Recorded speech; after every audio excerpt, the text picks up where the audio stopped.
aprendizaje, pues evidentemente estimula diferentes niveles y vas a ver seguramente esto un poco más seguido o de repente no lo estás viendo como suponías que iba a pasar. Personalmente creo que hubiéramos vivido en 2020, en una época en donde la gente hubiera usado esto en los vuelos de 10, 12 horas y no lo ves nunca, ¿no? ¿Hasta qué punto la realidad virtual está siendo aceptada hoy y qué tanto se adapta a los niveles educativos de ahora? Jonathan Quiches está conmigo aquí y él es quien como que postula un modelo nuevo en el tema de educación basado en 4 IES que él va a definir en este momento. ¿Cómo está, Jonathan? Bienvenido a NewsGeek. Gracias, Jesús. Cuéntame un poco de eso de las 4 IES, que es un poco lo más llamativo que vienen dentro de todo el contexto de toda la explicación del concepto que manejas. Todo nace desde el momento en que buscamos alumnos de alto rendimiento. Para poder lograr alumnos de alto rendimiento tenemos que apoyarnos en la tecnología y también en la parte de educación, que ya hemos venido trabajando ya muchos años, y sobre todo la parte de neurología. Básicamente, para poder enseñar, para hacer aprendizaje, se necesita conocer el cerebro. El docente que no sabe cómo trabajar la parte del cerebro en sus clases diarias es como querer diseñar un guante sin haber conocido la mano. Ok. O sea, básicamente es conocer un poco cuál es la reacción emocional de un alumno, un estudiante, al curso que uno está dictando. ¿Más o menos va por ahí? Efectivamente. Por ejemplo, tú tienes, en un salón tienes 20 realidades, 20 chicos con distintas capacidades. Entonces, lo que hemos hecho es juntar la tecnología con lo que sabemos de neuroeducación. Básicamente, las 4 I se dividen en 4 etapas fundamentales del alumno. La primera etapa, la primera I es la investigación, en donde usamos estos equipos, las tablets.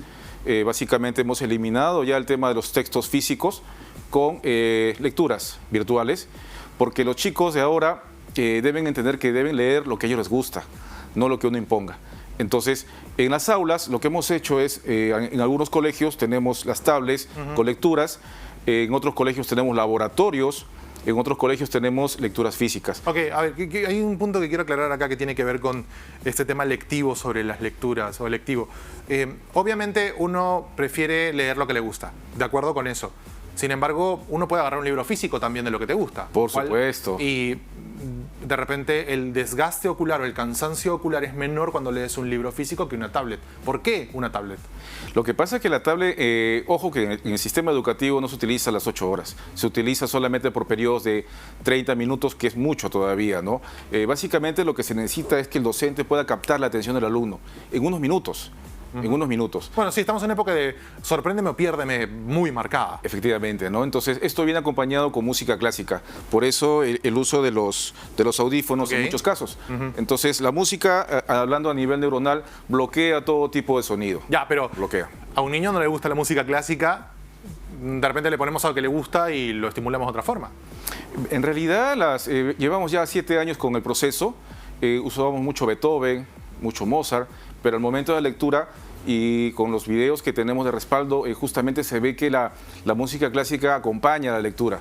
Prácticamente el alumno lo encapsula y se concentra en la lectura. Ok. Bueno, de hecho, para los que no lo saben, hay muchos audiolibros interactivos. Hay una edición de iPoe, de Edgar Allan Poe en iPad, que es preciosa, que tiene justamente 2 volúmenes y musicaliza toda la lectura conforme uno pasa las páginas. Y además tiene secuencias en donde agarras herramientas que aparecen en el texto. Y obviamente no es un libro para niños, es Edgar Allan Poe, vamos, hagámonos un favor, pero realmente es seductora la manera en que estos dispositivos pues están metidos en la rutina de consumo de contenido. Entonces investigan. ¿Cuál es la segunda I? La siguiente I es integración. Lo que hemos hecho es que entre el arte en todo este proceso. Por ejemplo, los cascos virtuales, ¿no? Los cascos virtuales ayudan a que el alumno se sumerja en ese proceso de lo que es la creación, ¿no? El uso de las impresoras 3D, por ejemplo, también el alumno en ese proceso imprime proyectos dentro de las clases. Es decir, lo que se diseña dentro del aula lo presenta. Okay. Entonces, nos apoyamos en eso, impresoras 3D, cascos virtuales, para poder enganchar al alumno. ¿Qué materias están adaptadas a esto?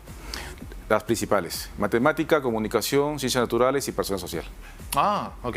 Mira, por ejemplo, en los cascos virtuales, con lo que es personal social, hablamos de la Segunda Guerra Mundial.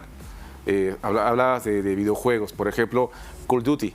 Es como vivirlo, ¿no? Entonces, usa un casco virtual en una clase, estás ingresando al desembarco de Normandía, capturas al alumno en minutos.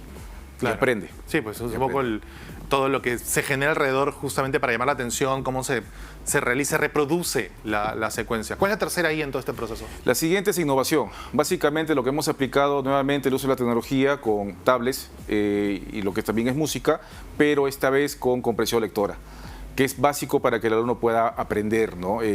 Una cosa es leer y otra cosa es comprender. Entonces, sí, de acuerdo con eso. Existen estrategias técnicas de comprensión lectora para que el alumno pueda, por medio de la lectura y por medio de la música, pueda entender lo que lee, ¿no? La última ahí básicamente es la interpretación, que es la exposición de todo el proyecto que has venido haciendo en todo este proceso. Entonces, de una manera muy elocuaz, ¿no? Entonces, tú presentas tu proyecto y lo presentas ante tus demás compañeros durante un mes. ¿Cuáles son los años en donde se establecen este tipo de rutinas académicas? Porque asumo que un niño de 5 o 6 no lo podríamos exponer tanto tiempo a esto. Efectivamente, mira, lo que hemos logrado es, esto se aplica desde primer grado hasta quinto secundaria, pero lo que hemos logrado en la práctica es que niños de 3, 4 y 5 años, mediante los televisores touch, ¿no? Que son tablets de 55 pulgadas, escriben. Acá hay un punto muy importante. Una cosa es aprender a escribir y otra cosa es dibujar la letra.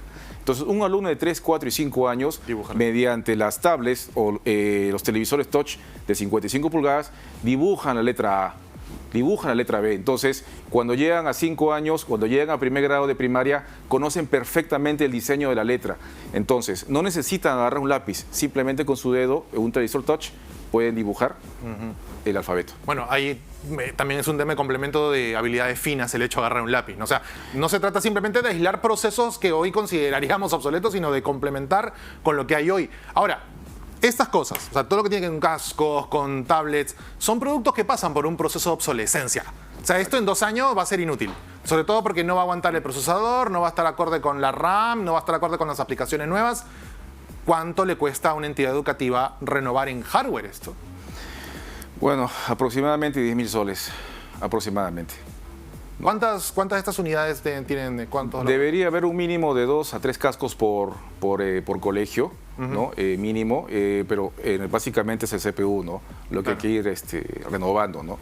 Y las tablets también tienen un tiempo de duración. Sí, claro. Una tablet no dura más de 2 años. Sí, menos la mano de 650 niños que pasan por ahí y también le meten cualquier cosa. Efectivamente.